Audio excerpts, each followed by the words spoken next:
ایک اور امتحان آیا کہ اس جگہ سے نکلنا پڑا، اپنی بیوی سارہ کو لے کے وہاں سے نکلے، راستے میں ایک بادشاہ کا علاقہ تھا، وہاں پہ کچھ مسائل پیش آئے، بہرحال پھر بی بی ہاجرہ سے آپ کی شادی ہوئی، اور اللہ کی شان بی بی ہاجرہ کے ساتھ آپ نے جب وقت گزارا، اللہ رب العزت نے آپ کو ایک چھوٹا بچہ عطا فرمایا، حضرت اسماعیل علیہ السلام، چھوٹا بچہ تھا۔ ایک اور امتحان آیا، اپنی ذات کے اوپر امتحان بہت بڑا ہوتا ہے، لیکن بیوی بچوں کے ساتھ جب امتحان کی باری آ جائے تو وہ اس سے بھی بڑا ہوا کرتا ہے۔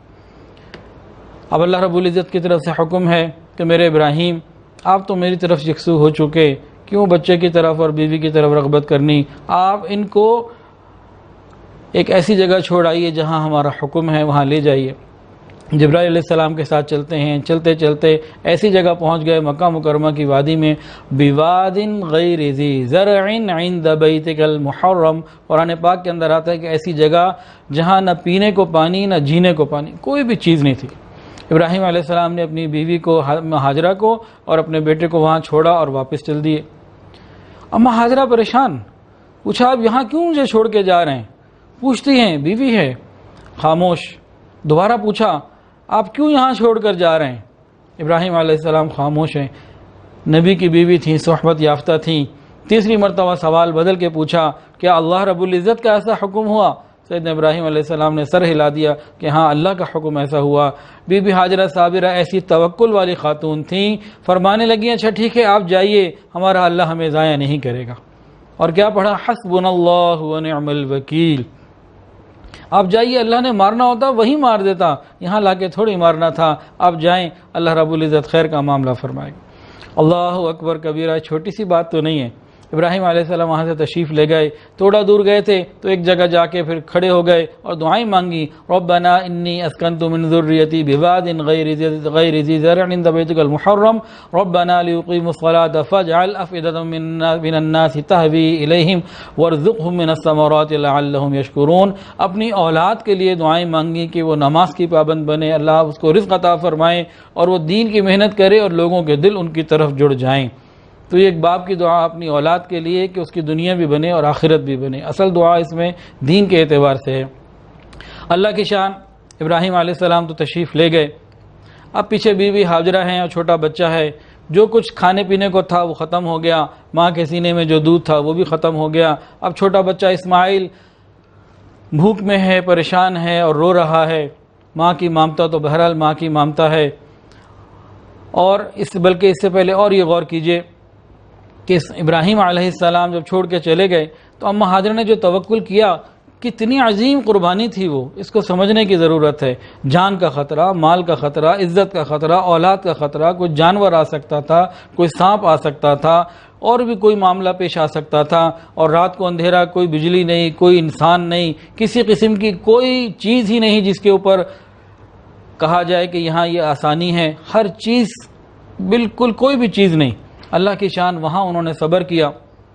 اس کو آج ہمارے ماحول سے ذرا دیکھیں، ایک عورت کے لیے اس کو سمجھنا زیادہ آسان ہوگا کہ ایک عورت لاہور شہر میں، روشنیوں بھرا شہر ہے، اور ایک آبادی کے اندر، سوسائٹی کے اندر اس کا گھر ہوتا ہے، اور گھر میں اندر بھی روشنی ہوتی ہے، کھانے پینے کی چیزیں ساری موجود ہوتی ہیں، گھر میں بچے بھی ہوتے ہیں، ارد گرد جاننے والے پڑوسی دوست احباب رشتہ دار بھی ہوتے ہیں۔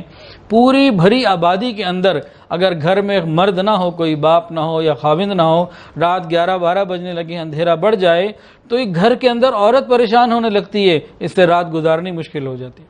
جو اس کا والد یا خاوند باہر ہوتا ہے گھر کے، وہ بھی سوچ رہا ہوتا ہے کہ ہاں بہت دیر ہو گئی، مجھے اس وقت گھر ہونا چاہیے تھا۔ جہاں بھی ہوتا ہے تو اس کا دل اور دماغ گھر میں اٹکا ہوا ہوتا ہے کہ بھرے شہر میں تمام سہولیات میں، ہر طرح کی حفاظت میں، اپنے گھر میں رہتی ہوئی اکیلی عورت بھی اپنے آپ کو پریشان محسوس کر رہی ہوتی ہے۔ بی بی ہاجرہ کا توکل تو ملاحظہ کریں کہ اللہ رب العزت کے حکم کے اوپر کس طرح وہ قربانی دینے کے لیے تیار ہو گئیں۔ فرمایا حسبنا اللہ ونعم الوکیل، میرا اللہ مجھے ضائع نہیں کرے گا۔ اللہ اکبر کبیرہ۔ اب جو کھانے پینے کی چیزیں تھی ختم ہو گئیں، اسماعیل علیہ السلام کو بھوک لگی، بھوک سے رو رہے ہیں، ماں کی مامتا ہے، تڑپی، اور تڑپنے کے بعد سوچا اب کیا کروں، تو دور ایک اونچی پہاڑی نظر آئی، ایک سامنے بھی پہاڑی نظر آئی، تو وہ دوڑی، ایک پہاڑی کے اوپر چڑھی، اس کا نام صفا بتایا گیا. وہاں چڑھ کے چاروں طرف دیکھا، کہیں پانی نظر نہ آیا. سامنے ایک اور پہاڑی مروہ نظر آ رہی تھی. انہوں نے کہا چلو وہاں جا کے دیکھتی ہوں، شاید اس سائڈ سے کوئی چیز نظر آ جائے. تو وہ پہاڑی سے نیچے اتری، دوسری پہاڑی پہ چڑھنا چاہتی ہیں. درمیان میں ایک نشیب تھا. اس نشیب میں جب وہ آئیں تو بچہ نظر نہیں آیا، بچہ نگاہوں سے اوجھل ہو گیا. تو ماں وہاں دوڑی.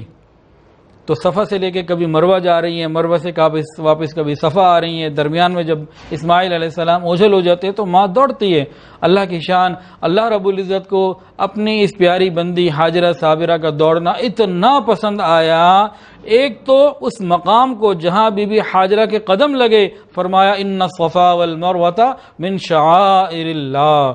جہاں اللہ والوں کے قدم لگ جاتے ہیں، اللہ ان جگہوں کو اپنے شعائر میں سے بنا لیتے ہیں. اور دوسرا، ان کا دوڑنا اتنا اللہ کے ہاں مقبول ہوا، اللہ نے اتنی مہربانی فرمائی کہ قیامت تک آنے والے حاجی اور عمرہ کرنے والے کے لیے لازم قرار دے دیا کہ تم وقت کے ولی ہو، قطب ہو، تم عالم ہو، عام آدمی ہو، وقت کے بادشاہ ہو، علاقے کے گورنر ہو، کوئی بھی ہو، حتیٰ کہ صحابہ کو بھی حکم، حتیٰ کہ نبی علیہ السلام کے بھی حکم کہ آپ نے یہاں دوڑنا ہے. ایک میری بندی دوڑی تھی، میری محبت میں قربانیاں اس نے دی تھیں، تو اس کی یاد کے لیے آج آپ نے دوڑنا ہے. حج اور عمرہ اس کے بغیر پورا ہو ہی نہیں سکتا. تو اللہ دکھانا چاہتے ہیں کہ دیکھو تم ادھر آؤ گے، بی بی ہاجرہ کی قربانیوں کو یاد کرنا. اب وہ تلاش میں ہیں، پانی کی تلاش میں ہیں.